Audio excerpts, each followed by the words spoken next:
ये PM cares के fund से भेजे गए वेंटिलेटर की हकीकत है।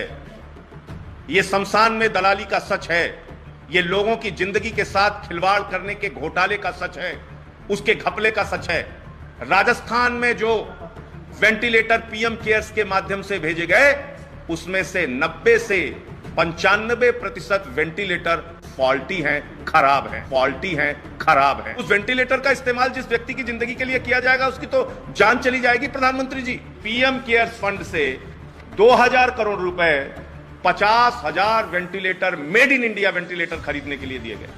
पीएम केयर्स फंड बना था, आपको याद होगा, पता नहीं याद है कि भूल गए आप लोग। हजारों करोड़ रुपए उसमें इकट्ठा हुआ, बड़े बड़े पूंजीपतियों ने हजारों करोड़ रुपए उसमें दिया।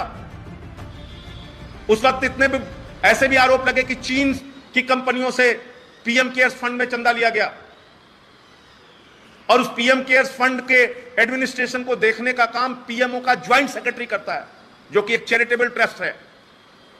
और मैं अपनी तरफ से कुछ नहीं कह रहा हूं, उनकी वेबसाइट पे आप चले जाइएगा, पीएम केयर्स की वेबसाइट पे। इसमें क्या लिखा हुआ है, 2 खबरें मैं आपको दिखाऊंगा। इसमें क्या लिखा हुआ है, ये पीएम केयर्स की वेबसाइट पे लिखा हुआ है कि पीएम केयर्स फंड से 2000 करोड़ रुपए 50,000 ventilator, made in India ventilator खरीदने के लिए दिए गए। पूरे देश में 50,000 वेंटिलेटर खरीदने के लिए सरकारी अस्पतालों में, केंद्र के अस्पताल, राज्य के अस्पताल और केंद्र शासित राज्यों के सरकारी अस्पतालों को 50,000 वेंटिलेटर पूरे देश में दिए गए पीएम केयर्स से, और उसके लिए 2000 करोड़ रुपए दिया गया। और 1000 करोड़ रुपए माइग्रेंट लेबरर्स के लिए दिए गए, और 100 करोड़ रुपए वैक्सीन बनाने के प्रयोग के लिए दिए गए, उसके रिसर्च के लिए दिए गए। ये पीएम केयर्स की वेबसाइट पे पढ़ा है, मैं अपनी ओर से कुछ नहीं कह रहा हूं। अब आ जाइए, इसकी सच्चाई देखिए आप। राजस्थान में ये पीएम केयर्स के फंड से भेजे गए वेंटिलेटर की हकीकत है। ये शमशान में दलाली का सच है। ये लोगों की जिंदगी के साथ खिलवाड़ करने के घोटाले का सच है, उसके घपले का सच है।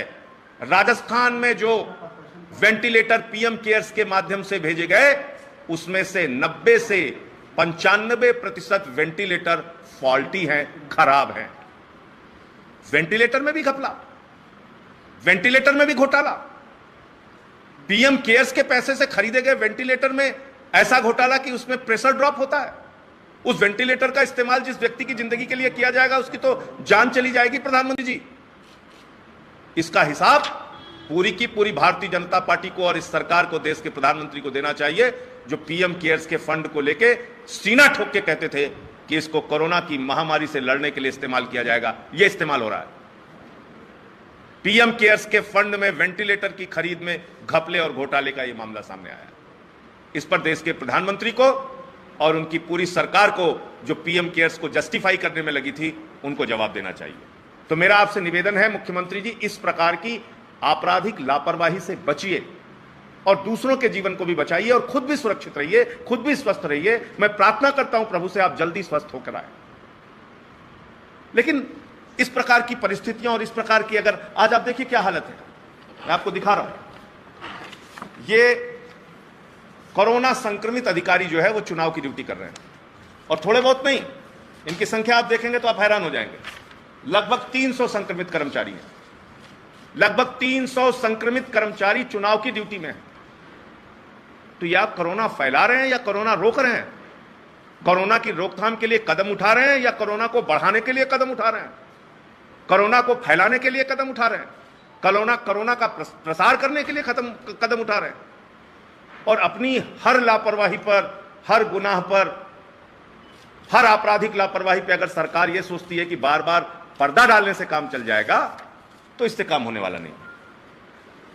इससे लोगों का जीवन तो जा सकता है, हो सकता है कुछ दिनों के लिए आप इस महामारी को छिपा भी लें, लेकिन इससे मैं बहुत साफ तौर पे कहना चाहता हूं मुख्यमंत्री जी से और उत्तर प्रदेश की सरकार से, भाजपा के नेताओं से, कि ऐसा करने से आप उत्तर प्रदेश की जनता के जीवन को नहीं बचा पाएंगे, बल्कि आप उनके जीवन के साथ जानबूझकर खिलवाड़ कर रहे हैं। और कहीं ना कहीं पूरी की पूरी भारतीय जनता पार्टी ऊपर से लेकर नीचे तक इस देश की जनता के साथ, उनके जीवन के साथ खिलवाड़ कर रही है। हमारे देश के प्रधानमंत्री बहुत अच्छा उपदेश देते हैं, बहुत अच्छा भाषण देते हैं, लोगों को तमाम सलाह देते हैं, ऐसे ना करो, ऐसे ना करो, इससे घर से ना निकलो, बच के रहो, भीड़ में ना रहो, और अगले ही क्षण बंगाल के चुनाव की रैली में व्यस्त हो जाते हैं। देश के गृह मंत्री बड़ा बड़ा रोड शो कर रहे हैं बंगाल में, लोगों की चिता बिछी हुई है।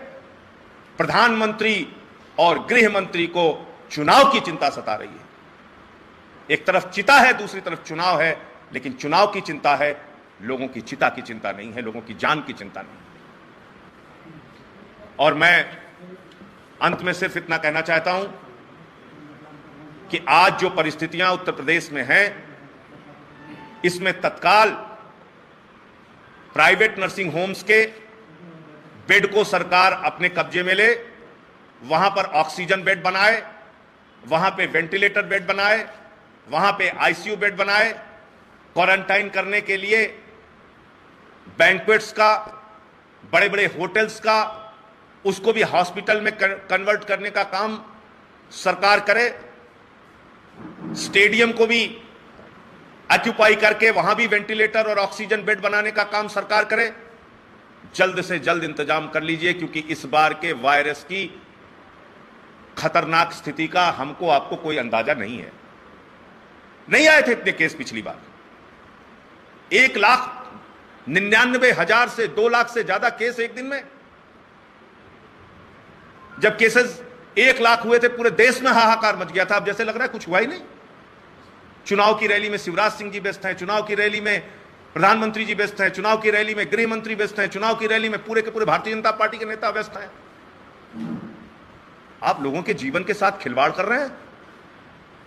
नॉर्वे के मुख्यमंत्री का एक उदाहरण मैं देख रहा था, एक वीडियो। नॉर्वे की प्रधानमंत्री ने अपने बर्थडे की पार्टी में 10 की जगह 13 लोगों को बुला लिया, 1,75,000 रुपए भारतीय करेंसी के हिसाब से उनके ऊपर फाइन किया वहां की पुलिस ने, प्रधानमंत्री पे पुलिस ने फाइन किया।